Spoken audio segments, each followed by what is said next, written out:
దేవుడు పనిని సక్రమంగా చక్కగా చేస్తే దేవుడు నిన్ను ఒట్టిగా చేయించుకోడు. ఇక్కడ మీరు దేవుని మందిరంలో చేసే పరిచర్యను బట్టి దేవుడు మిమ్మల్ని మీ కుటుంబాలు ఎంతగా ఆశీర్వదిస్తాడు, జీతం ఇస్తాడు.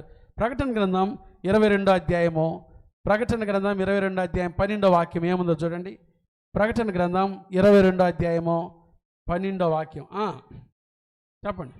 ఇదిగో త్వరగా వచ్చుచున్నాను, వాని క్రియ చొప్పున ప్రతి వానికి ఇచ్చుటకు నేను సిద్ధపరిచిన జీతమో. యేసుప్రభు వస్తున్నాడు, ఒట్టికి రాటలా. ఏం తీసుకొని వస్తున్నాడు? జీతం తీసుకొని వస్తున్నాడు, జీతాలతో వస్తున్నాడు. 9వ తారీఖు వచ్చింది, ఇంకా జీతం పర్లేదు పాస్టర్ గారు, మాకు ఎప్పుడు వేస్తారు మీరు అనుకుంటున్నారు ఇక్కడ. కానీ యేసయ్య ఎప్పుడు వచ్చినా దేంతో వస్తున్నాడు? మనందరికీ ఆయన పనిని మనం నమ్మకంగా చేస్తే, నమ్మకమైన మనసుతో చేస్తే ఆయన సిద్ధపరిచిన జీతం ఇస్తాడు, నీ కుటుంబాన్ని ఆశీర్వదిస్తాడు. ఆఖరి విషయం చెప్పి ముగిచ్చేస్తాను. ఆయన ఇచ్చే జీతము లేదా బహుమానము, రివార్డ్ 3 రీతులుగా ఇస్తాడు.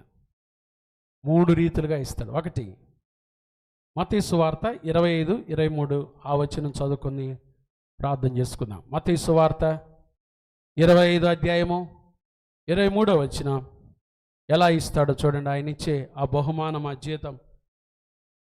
మత్తయి సువార్త 25-23 నేను చదువుతున్నా చూడండి. అతని యజమానుడు, ఫలా నమ్మకమైన మంచి దాసుడా. మొదటిగా పబ్లిక్ కన్ఫెషన్, అందరి ముందు ఒప్పుకుంటాడు. ఇక్కడ మనుషులు నిన్ను గుర్తించకపోవచ్చు, నీ సేవ మనుషులు గుర్తించకపోవచ్చు, అంగీకరించకపోవచ్చు, మనుషులు నిన్ను తృణీకరించవచ్చు. ఏమైందిరా అనుకోవచ్చు. కానీ ఒకరోజు యేసయ్య అందరి ఎదుట, భలా నమ్మకమైన మంచి దాసుడా, పబ్లిక్ కన్ఫెషన్.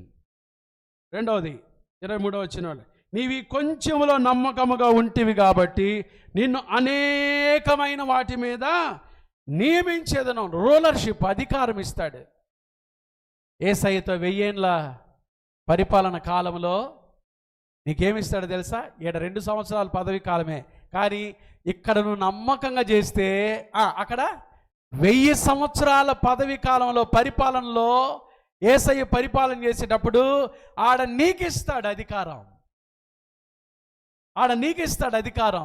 ఇక్కడ దేవుని పనిలో నువ్వు నమ్మకంగా ఉన్నావు కాబట్టి ఆ 1000 ఏళ్ల పరిపాలనలో యేసయ్య యెరూషలేములో ఉండి రాజుగా పరిపాలన చేసేటప్పుడు అధికారులు ఎవరో తెలుసా?